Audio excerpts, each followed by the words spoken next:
ভাবছি তো সকাল সকাল রেডি হয়ে কোথায় চললাম। অনেক দিন পর বর আমাকে বাজারে নিয়ে যেতে রাজি হয়েছে, আর আমার তো বেশ ভালোই লাগে বাজারে যেতে। সব রকম সবজি মাছ দেখতে বেশ ভালো লাগে। বিয়ের আগে বাজার খুব কমই গিয়েছি, যখন বাবা অসুস্থ ছিলেন তখনই যেতাম। তার আগে বাজারে আমি যাইনি কোনো দিনই। প্রথম প্রথম যখন বিয়ের আগে বাজারে যেতাম তখন ভাবতাম কোন জিনিসটা ভালো আর কোনটা খারাপ কিছুই বুঝতে পারতাম না সবজি। তবে এখন সেগুলোতে বেশ ভালোই বুঝতে পারি। তো দেখো শীতের সকালে রোদটা এত সুন্দর লাগছে, আর এই রাস্তাটাতে যেতে না খুব সুন্দর লাগে। খুব একটা ভিড় থাকে না, ফাঁকা ফাঁকা, আর এই গাছের ছায়াগুলো পড়ছে, ভালোই লাগছে।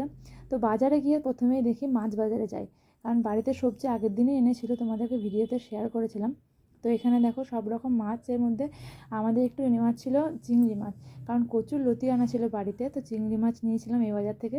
আর এখানে সবজিগুলো দেখো সব ফ্রেশ, এখান থেকে পালং শাক আর আমলকি নিয়েছিলাম, আর সেরকম কিছুই নিইনি।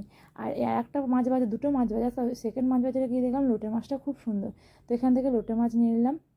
আর এখানে দেখো রাস্তায় আস্তে আস্তে আবার পানি ফলও পেয়ে গেছিলাম। এখানে পানি ফল, ডিম, আর এদিকে পালং শাক আর আমলকি, এগুলোই ছিল আজকের ছোট্ট বাজার। আর এদিকে সকালে আলু আর বিনস ভাজা হয়েছিল, আর এদিকে আটাটাও মেখে রাখা হয়েছিল, মানে আমাদের মেখে রাখা হয় যখন খাবার একটু আগেই বানানো হয়, কারণ শীতকাল তো গরম গরম খেতেটাই বেশ ভালো লাগে। তারপরে মা এদিকে ডিমের ঝোল হবে বলে ডিম আলু সিদ্ধ বসিয়েছিল, এখানে ডাল বসিয়ে দিয়েছিল, আর ভাতটাও একটা ফোঁটা করে নিয়েছিল। এখন রান্নাটা পুরোপুরি মা করে, আমি এখন করি না, কিছু করি না বলতে সবজি কাটা বা মশলাটা করে দিই। তো বাজার থেকে এসে ব্রেকফাস্ট করে নিয়েছি, আর এই দেখো চিংড়ি মাছগুলো কত বড় বড়, এগুলো মাই বেছে নেবে। আসলে চিংড়ি মাছে হাত দিলে আমার হাত চুলকায় কেন আমি জানি না, কিন্তু খেতে কোনো প্রবলেম হয় না। তো সামনে যাওয়ার আগে মাথায় একটু তেল লাগিয়ে নিলাম, তেল লাগাতে যে আমার কী বিরক্ত লাগে, কিন্তু মাঝে মধ্যে না লাগালে তো হবে না।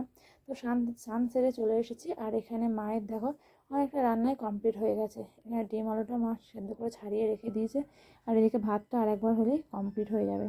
আর এদিকে আমি একটু আলমারিটা ঠিক করে নিচ্ছিলাম, কারণ শীতের পোশাকগুলো নামানোর আগে আমি ভাবলাম একটু গুছিয়ে নিই।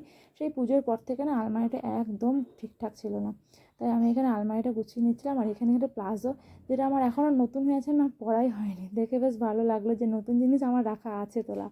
নতুন জিনিস সচরাচর থাকে না আমার, বা পরাই হয়ে যায়, কিন্তু এটা দেখে বেশ ভালো লাগলো। আর এই ব্যাগগুলো না আমি কিনেছি, যেটা তোমরা দেখতে পাবে। এই ব্যাগগুলোতে একটা জিনিস খুব ভালো জানো, মানে জিনিস, যে ড্রেসগুলো ভরে রাখবো সেই ড্রেসগুলো বাইরে থেকে দেখা যায়।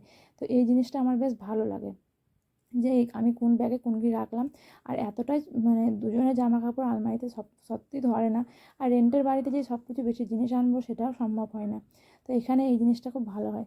আর এদিকে মা বানিয়েছিল আজকে মূলোর শাক বেগুন দিয়ে মসুরির ডাল, আর এটা কচুরলতি চিংড়ি মাছ আর ডিম কারি করে দিয়েছিল আমাদের জন্য।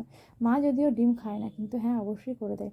রাতে বরকে বলেছিলাম একটু মোমো এনে দিও, অনেক দিন থেকে ইচ্ছা করছে, তো ফাইনালি চিকেন মোমো এনেছিল, আর এই স্যুপটা খেতে খুব ভালো লাগে। তো ভিডিওটা কেমন লাগলো অবশ্যই কমেন্ট করে জানিয়ে, দেখা হচ্ছে আবার নেক্সট পার্টে। টাটা।